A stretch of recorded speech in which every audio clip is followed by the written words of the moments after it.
Hello guys, तपाईहरुलाई मेरो च्यानलमा स्वागत छ।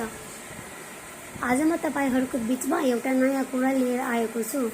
नयाँ कुरा यो हो, अलि दिन पहिलादेखि भन्नाले एक दुई साल हैन, त्यही 1 सालदेखि मेरो कपाल धेरै झरिरहेको थियो अनि मलाई त्यो कपाल झर्न हेरेर मलाई धेरै टेन्सनमा म आइहालेको थियो। अब के गरौँ समझै आइरहेको थिएन। अनि म धेरै तेलहरू युज गरेँ, धेरै स्याम्पू कन्डिसनरहरू युज गरेँ, तर पनि मेरो कपाल रोकिरहेको थिएन। यहाँसम्म कि म आदिवासी तेल पनि युज गरेँ, तब पनि केही रिजल्ट हेरेन। त्यसको बाद लगभग 2 मन्थदेखि युज गरिरहेको छु एउटा तेल, जसको कारणले गर्दा मेरो कपाल झर्नबाट पनि रोकेको छ, प्लस झर्नबाट पनि रोकेको छ अनि कपाल पनि नयाँ सानो उम्रेको छ। त्यही भएर तपाईहरुको लागि पनि यो भिडियो उपयुक्त हुन्छ भन्ने लिएर आएको छु। किनभने अहिले कपाल झर्ने समस्या लगभग सबैको छ, नहुने त छँदै छैन, धेरैको कपाल झर्छ। त्यही भएर म तपाईहरुको बीचमा त्यो लिएर आएछु, आफ्नो पर्सनल एक्सपिरियन्स सेयर गर्न चाहन्छु। म कुन तेल युज गर्छु कि मेरो अहिले कपाल झर्दैन। पहिला यहाँ छ नि यता पुरा झरेको थियो एकदम, अहिले सम्म आएछ, हेर्नुहुन्छ सम्म आएछ, यहाँ पनि पुरा हेराइरहेको थियो, अहिले सम्म सानो कपाल आएछ अनि अहिले ठिक छ कपाल, अहिले त्यति झर्दैन। त कुन स्याम्पू र कुन तेल म युज गर्छु त्यो म तपाईहरुको बीचमा लिएर आएको छु। अहिले म 2-3 महिनादेखि यो मामा अर्थ तेल छ नि, म यो युज गरिरहेको छु अनि यसको कारणले गर्दा मेरो कपाल अहिले त्यति झर्दैन।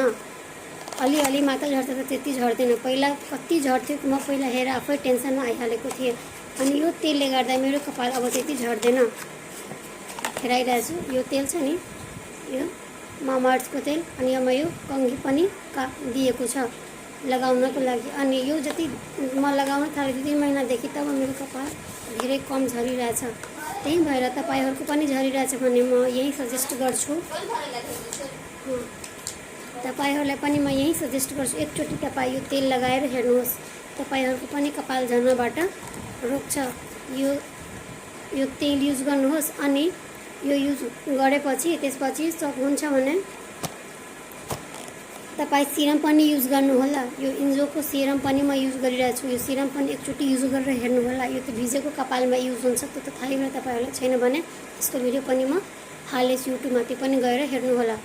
यो लगाएपछि मेरो कपाल अब धेरै कम झरिरहेछ, धेरै कम भन्नाले अब अलि मात्र 1-2वटा कपाल आउँछ, त्यो त सबैको आउँछ, त्यो ठुलो कुरा छैन। तर पहिलाबाट अहिले मेरो कपालमा धेरै म चेन्जेस हेरिरहेछु। तर त्यही भएर तपाईहरु पनि चाहनुहुन्छ कि कपालको लागि कुन तेल युज गरौँ भने एकचोटि तपाईहरु यो मामा अर्थको तेल युज गरेर हेर्नुहोस्, आफै झर्नबाट बचाउँछ। मेरो त धेरै झर्नबाट बचाएछ। अब तपाईहरु पनि एकचोटि युज गर्नुहोस्, राम्रो लाग्छ भने। ल यतिकै नै आजको लागि, अब फेरि भेट्नेछु अर्को भिडियोमा। तबसम्मको लागि बाई। इफ केही सोध्नु केही छ कन्फ्युजन अथवा केही भने सोध्न सक्नुहुन्छ कमेन्टमा। तबसम्मको लागि यतिकै नै, अब फेरि भेट्नेछु नेक्स्ट भिडियोमा।